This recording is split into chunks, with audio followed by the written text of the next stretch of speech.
Bismillahirrahmanirrahim. Assalamualaikum warahmatullahi wabarakatuh. Maha suci Allah, segala puji dan syukur kita panjatkan kepada Allah. Semoga kita selalu dalam bimbingan rahmat dan ridho Allah Subhanahu wa taala. Subhanallah walhamdulillah, astagfirullah wallahu akbar. Kembali saya dari tim Raja Nusantara. Kali ini ditemani oleh White and Blue Band. Band yang sedang naik daun paling ujung. Kali ini saya akan membahas terkait dengan ujian kenaikan tingkat untuk seorang satria. Jadi banyak yang bertanya atau banyak yang penasaran, ujian seorang satria itu seperti apa? Selain ujian umum, seorang calon kesatria itu, seorang calon SP itu ada ujian tertentu. Seperti apa ujiannya? Ketika Anda ingin merenovasi atau menata pasar, itu dipastikan harus menaklukkan dulu preman pasar, itu pasti. Ketika Anda akan menata terminal, itu pasti harus menaklukkan dulu preman terminal. Untuk menjadi Panglima Jagat Raya, untuk menata 10 alam, maka harus menaklukkan preman atau tokoh-tokoh atau jawara-jawara dari tiap level itu. Jadi dari 10 alam itu, maka setiap alam pasti menguji. Yang pertama dari batu atau dari benda mati. Dari benda mati, salah satunya adalah batu. Batu yang paling hebat itu adalah berlian. Berlian itu nilainya sangat tinggi, bisa miliaran rupiah. Nah, ketika seorang satria atau SP bertemu dengan berlian, jadi perlu saudaraku ketahui bahwasanya seorang SP itu mampu berkomunikasi dengan 10 alam termasuk benda mati.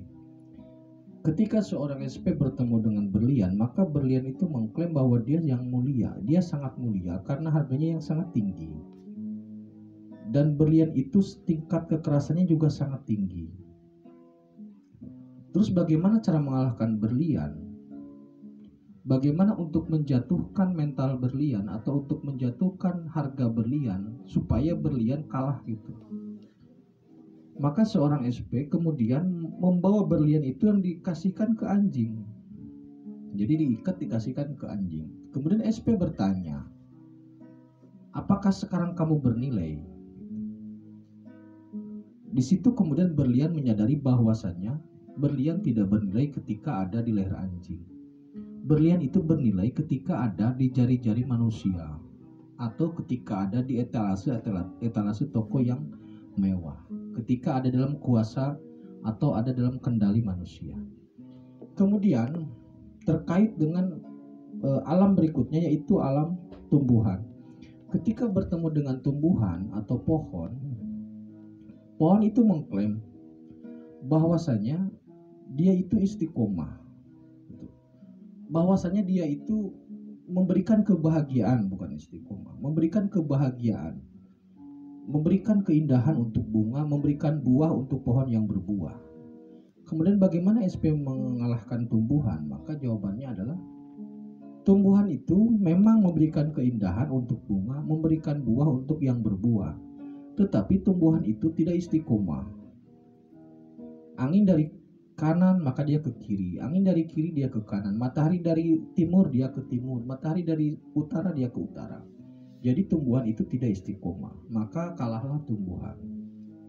Jadi memerlukan diplomasi yang sangat tinggi, kecerdasan yang sangat tinggi ketika harus berhadapan dengan alam-alam tersebut. Kemudian dengan binatang. Binatang itu memiliki insting yang bagus, contohnya anjing. Anjing itu jarak penciumannya bisa mencapai 1 kilometer lebih. Tetapi binatang itu liar, binatang itu tidak memiliki akal gitu. Walaupun dia berkembang biak, dia bisa bergerak, dia bisa membantu, dia bisa memberi manfaat, tapi binatang itu tidak memiliki akal. Tidak tahu mana yang salah, mana yang benar, sehingga ketika dia masuk ke kebun orang, binatang itu tidak pernah disalahkan. Jadi binatang kalah.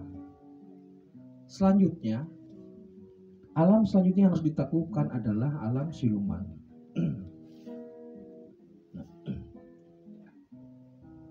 Alam siluman itu karakteristiknya adalah mengorbankan generasi. Jadi begini, ketika Anda mengikat kontrak dengan siluman, apakah biasanya kontrak pesugihan kalau dengan siluman, maka dipastikan yang dikorbankan adalah keluarga, bisa istri, bisa orang tua, juga bisa anak. Nah, ketika Anda bekerja sama atau berkolaborasi dengan siluman, berarti Anda siap mengorbankan generasi. Maka untuk mengalahkan siluman adalah pertahankan generasi, bekerja keras, bertawakal, berusaha, berdoa, bekerja keras lagi, tawakal lagi. Jauhkan diri dari karakteristik muda poya-poya, tua kaya raya, mati masuk surga. Jadi jauhkan dari pola berpikir seperti itu. Karena jika orang yang berpikir dengan karakter siluman, biasanya tetangga yang beli mobil dia yang kena jantung, serangan jantung. Tetangga beli motor baru dia yang meriang. Itu karakternya siluman. Ingin mendapatkan, ingin menguasai sesuatu yang bukan haknya.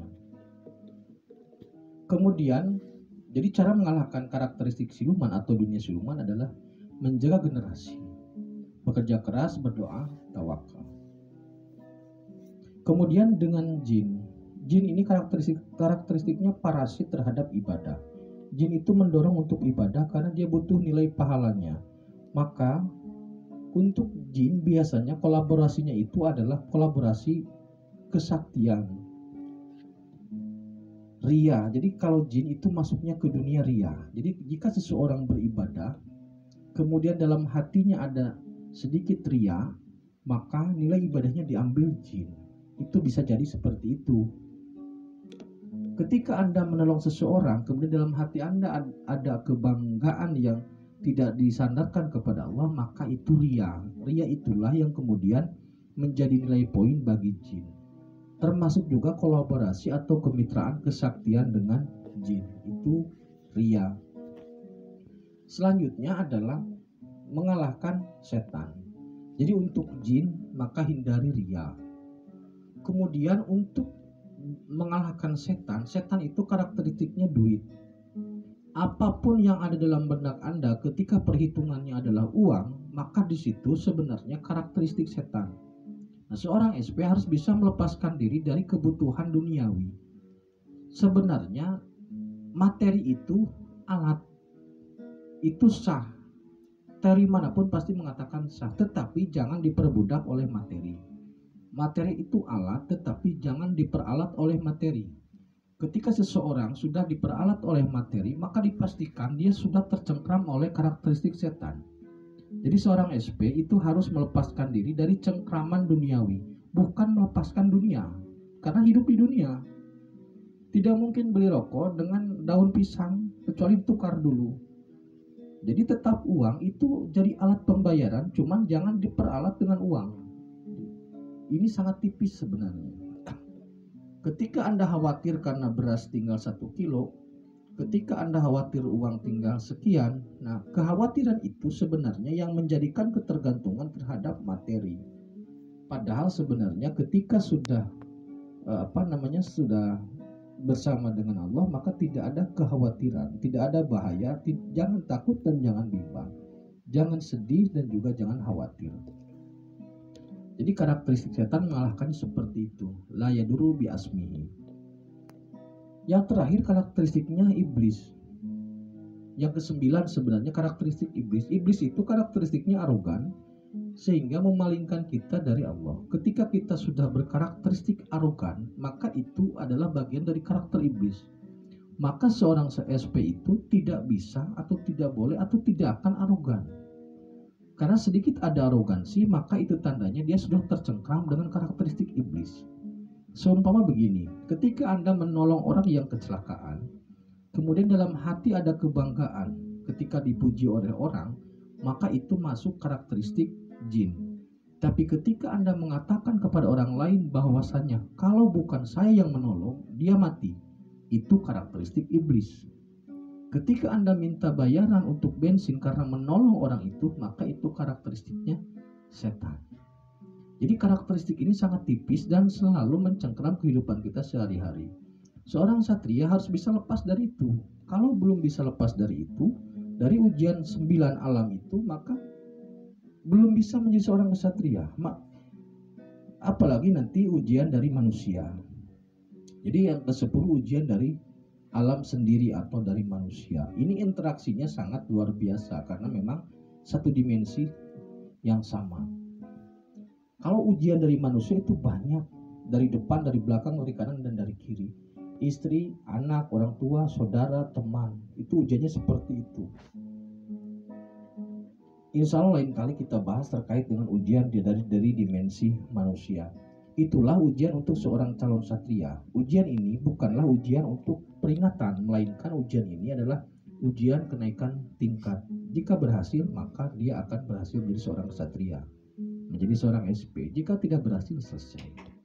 Demikian, terima kasih. Tetap beriman dan beramal soleh. Assalamualaikum warahmatullahi wabarakatuh.